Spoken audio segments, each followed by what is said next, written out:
Hello YouTube, Dion from Tech with the unboxing, or I should say the unpacking, of this really peculiar product that you will appreciate it only if you appreciate old or vintage phones.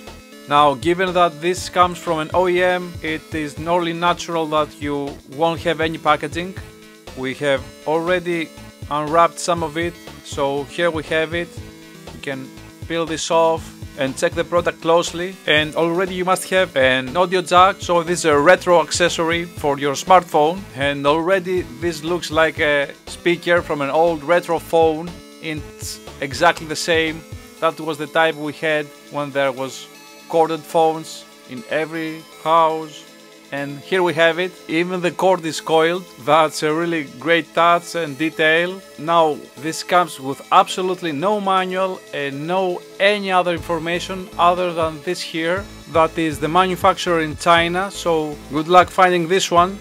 But already I should give kudos for the look-alike of a retro phone. Now the cable is extendable. That's the beauty of the coiled cable. Good luck with untying this one.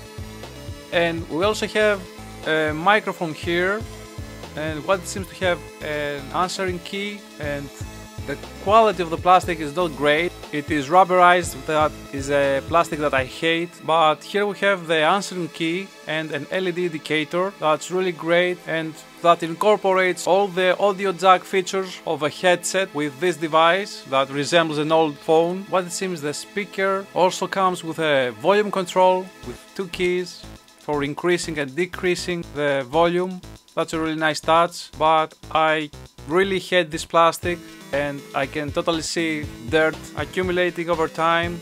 And the cable, it's just the cable, the same problem we have with every wired headset, and it's not very long, and I would really like to see a wireless version of this, perhaps a Bluetooth version, or maybe scratch that. I want the telescopic antenna on top of it to come out, and a rectangular shape, and that's my ideal retro phone accessory for smartphone. I think the bad quality plastic is the only thing that doesn't make sense. I would really like to have the old school plastic, even if it was glossy. That was really far superior from this dirt magnet that might be even harmful for some elderly users. So leave us a like, subscribe if you liked my rant on this product, that is quite a rarity. Comment if you like more product like this, and as always from Tech, thank you for watching.